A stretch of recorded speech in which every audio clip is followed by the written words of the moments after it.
Next हमारे पास आ जाती हैं टेक्निक्स। ठीक है कि आप जो है किस तरीके से कॉन्फ्लिक्ट्स को मैनेज करते हो। नेक्स्ट हम देखते हैं कि आपके पास जो है कौन सी टेक्निक्स हैं, आप जो है किस तरीके से इन कॉन्फ्लिक्ट्स को मैनेज करते हो। ठीक है, techniques of conflict management, CM। मैंने आपको प्रीवियसली भी बताया था कि कॉन्फ्लिक्ट्स को मैनेज करने के लिए आपके पास जो है डिफरेंट टेक्निक्स आप जो है इस्तेमाल कर सकते हैं ऑर्गेनाइजेशन के अंदर। एक तो आपके पास क्या हो सकता है कि आप जो है बिल्कुल अवॉइड कर दो उस मसले को, आप उसको इम्पोर्टेंस ही ना दो, कि आप कहो कि बस ठीक है जो है जैसा भी है चलता रहे, ठीक हो गया, आप उसको जो है बिल्कुल ख़त्म कर देते, विदड्रॉ कर देते हो। ठीक है, आप कहते हो कि बस जी जो बंदा कह रहा है बस उसको कहने दो, जो करता है करे। दूसरा आपके पास आ सकता है कि आप उसके साथ जो है कंपटीशन कर सकते हो, आप उसके साथ compete करते हो उस चीज़ पे कि नहीं ये चीज़ सही है, मैं सही हूँ, दूसरा कहता है कि मैं सही हूँ। तो आप जो है क्या करते हो कि एक पार्टी जो है जीत जाती है, दूसरा हार जाती है, आर्गूमेंट्स चलते रहते हैं आपके दरमियान, जो है प्रॉब्लम्स चलती रहती हैं, आप बैठ जाते हो उसको सॉल्व करते हो कि अच्छा एक बंदा जो है जीत जाए, दूसरा जो है क्या हो जाएगा, वो कह दे कि ठीक है मैं जो है कॉम्प्रोमाइज़ करता हूँ, बस ठीक है जो ये बंदा जो है अपनी बात पे सही था। तीसरा आप क्या करते हो, एकोमोडेट करते हो। ठीक है, आप जो एकोमोडेशन की तरफ जाते हो, आप जो है दोनों को क्या करते हो, नॉर्मल सिचुएशन पे लाने की कोशिश करते हो। ठीक है, इसको हम कहते हैं कि आल्सो स्मूथिंग भी कहते हैं कि it is about accommodating the concerns of the other party first rather than here one party loses or gives into accommodate the other party. ये है कि इसमें आप क्या करते हो कि आप जो है दोनों पार्टी को जो है खुश करने की कोशिश करते हो। एक ने जो है क्या करते हो कि कहते हो कि जी एक बंदा जो है कॉम्प्रोमाइज़ कर ले। विन लूज में क्या था, एक बंदे ने आर्गूमेंट्स किए, दूसरे बंदे के आर्गूमेंट्स खत्म हो गए, वो हार गया, एक जीत गया। लेकिन जब आप एकोमोडेशन की तरफ आ जाते हो तो आप उसको जो है स्पेस देते हो, एकोमोडेट करते हो, कहते हो कि जी ठीक है ये बंदा सही है, यहाँ तक इसकी बात ठीक है, इस हद तक ये बंदा सही है, बजाय इसके कि आप जो है विन और लूज की तरफ चले जाओ। इसके अलावा जो है हमारे पास एक और जो आसान चीज़ आ जाती है, कॉम्प्रोमाइज़ आ जाता है कि एक बंदा कॉम्प्रोमाइज़ कर लेता है, मान जाता है कि ठीक है सही है, ठीक हो गया कि in this strategy both the parties get something bye letting go something. ठीक हो गया कि दोनों कहते हैं कि ठीक है हम दोनों राजी हैं, बस जैसे भी हो सुलह करा दो, हमारे ये मसला हल करा दो। तो अब दोनों पार्टी इसके लिए तैयार है कि चलो खैर है, जो है थोड़ी सी वो दरमियानी बात जो हम कहते हैं वो निकल आ जाती है कि ठीक है थोड़ा सा इसकी बात हो जाए, थोड़ा सा इसकी बात हो जाए, बस दरमियान रास्ता ढूंढो और इस मसले को हल करो। इसके अलावा जो है फिफ्थ हम कहते हैं कोलैबोरेशन, कि आप जो है कोलैबोरेट कर सकते हो, कोलैबोरेशन। ठीक है कि here both parties enjoy win win situation, कि दोनों कहते हैं कि ठीक है हम दोनों जो है क्या करते हैं एक ख़ास म्यूचुअल जो है बेनिफिशियल रिजल्ट्स पे आ जाते हैं, एक जो है दोनों की विन विन सिचुएशन आ जाती है। हम कहते हैं कि ठीक है ये बात भी सही, ये बात भी सही है, दोनों दरमियानी रास्ता भी निकाल लेते हैं और कहते हैं कि ठीक है हम दोनों मिलके जो है इस सिचुएशन की तरफ चलेंगे। मैं भी इस सिचुएशन से राज़ी हूँ, आप अपने पर्सपेक्टिव से चलो, दोनों अपने तरीके से काम करते हैं, ताकि हमारा मकसद तो एक यही है ना कि ऑर्गेनाइजेशन को बेनिफिट मिल सके। तो जब आपका मकसद जो है क्या है, बेनिफिट देना ऑर्गेनाइजेशन को, तो फिर आपको क्या करना चाहिए, इस सिचुएशन के साथ चलना चाहिए, आपको इस चीज़ को एक्सेप्ट करना चाहिए कि हाँ ठीक है ये बंदा भी सही है और हमें जो है दोनों मिलके काम करना चाहिए। और कहीं पे अगर आपके पास जो है कॉन्फ्लिक्ट बहुत सीरियस हो जाते हैं, ठीक हो गया, आप कहते हो कि जी अब ये जो है इस तरीके से अवॉइड नहीं हो सकता, तो वहाँ पे हम क्या करते हैं कि जो है उसके अंदर जो है थर्ड पार्टी को इन्वॉल्व कर देते हैं। ठीक है, हम कहते हैं कि जी आपके दरमियान जो है निगोसिएशन होनी चाहिए, कि आपके इस मसले को जो है बातचीत के ज़रिए से सॉल्व करना चाहिए। आप जो है क्या करते हो कि दोनों एक साथ बैठ जाते हो, एक दूसरे के साथ बातचीत करते हो और फिर उसके एक एंड रिजल्ट की तरफ आ सकते हो।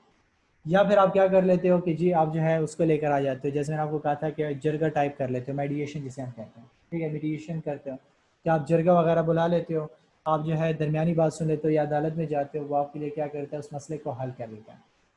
या जो है आप कंसिलिएशन की तरफ जाते हो, ठीक है, कि आप जो है क्या हो जाता है कि न्यूट्रल बंदे को बुला लेते हो, वो आपके लिए क्या करता है कि उस चीज़ को जो है आपके लिए सॉल्व करने की कोशिश करता है उस मसले को। ठीक है कि वो हर एक बंदे से अलग अलग मिलता है। ठीक है, एक बंदे की राय जान लेता है, सारी की सारी बात सुन लेता है, दूसरे की सुन लेता है, फिर उसके बाद जो है वो क्या करता है कि उन दोनों के दरमियान जो है उस मसले को हल करता है। ठीक है, जहाँ पे सिचुएशन आपके पास बड़ी ख़राब हो के एक दूसरे के सामने बैठते हैं, तो वो एक दूसरे के साथ जो है वो आपस में लड़ना शुरू कर देते हैं। तो इस किस्म की सिचुएशन में आप क्या करते हो कि एक बंदा अलग बैठा देते हो, दूसरे को अलग बैठा देते हो, एक से पूछते हो क्या बात है, दूसरे से पूछते हो क्या बात है, फिर दरमियान में जो है एक एक को अलग अलग समझाते हो और उस मसले का हल निकालते हो। या फिर आप क्या करते हो, आर्बिट्रेशन करते हो। ठीक है, कि जिसमें आपके पास जो है थर्ड पार्टी बिल्कुल जो है वो क्या हो जाती है, न्यूट्रल हो जाती है। पहले जो है वो आपको कहती है सबूत लेकर आओ, फिर उसके बाद आप जो है उन सबूतों के साथ क्या करो, उसकी जो है गवाह लेकर आओ, सबूत लेकर आओ, उस मसले पे जो है बहस की जाती है, फिर उसके बाद क्या हो जाता है कि उसको जो है सॉल्व किया जाता है। उसमें आप जो है रेजोल्यूशन निकालते हैं। हमने पहले भी कहा था कि आर्बिट्रेशन करते हो आप, उसका रेजोल्यूशन निकालते हो कि यार इस बंदे का एक पक्का हल निकल आ जाए। और ये मसले आपके पास ज़्यादातर कहाँ पे आते हैं? मैनेजमेंट और उनके आते हैं आपके पास जो है लेबर के, कि जब आपकी जो है लेबर अपनी जो है मफादात करती है या अपनी बात करती है और ये जो है उसके साथ उनकी शराइत वगैरह को नहीं मानती, तो तब आपके पास जो इस किस्म की जो है प्रॉब्लम क्रिएट होती है और आप उसको सॉल्व करने की कोशिश करते हैं।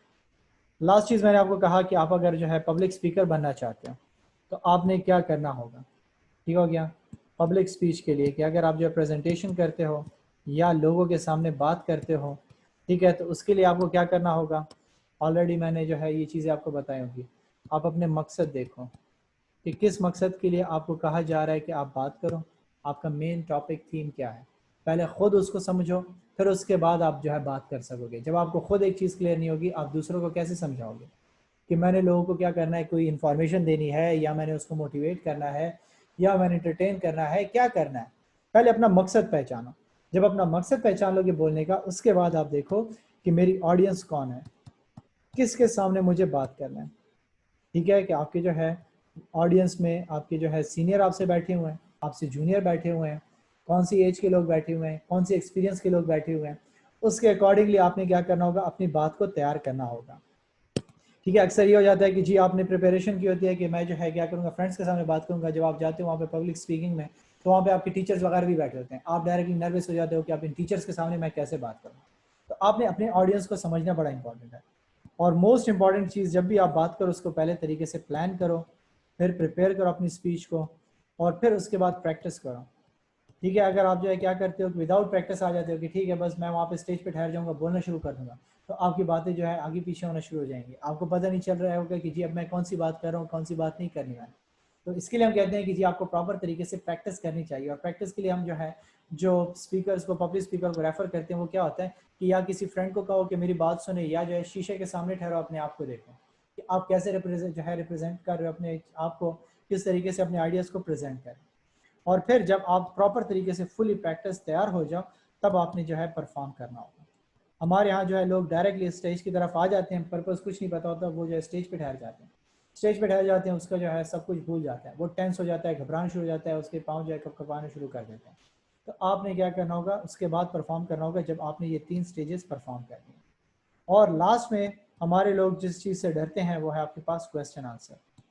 आपने क्या करना होगा, अपने ऑडियंस को टाइम देना होगा कि वो आपसे क्वेश्चन एंड आंसर्स करें।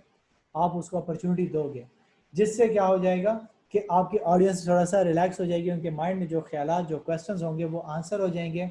और आपने उनको कॉन्फिडेंटली जो है क्या करना होगा, हैंडल करना होगा। क्योंकि जब आपकी कमांड होगी, आप फुली प्रिपरेशन के साथ ये सारे स्टेप्स परफॉर्म करके आओगे, आपको कोई भी हेजिटेशन नहीं होगी, कोई भी प्रॉब्लम नहीं होगी जब आप उनके क्वेश्चंस को आंसर करोगे। सो ये हमारा जो है यहाँ तक टॉपिक कंप्लीट हो गया है।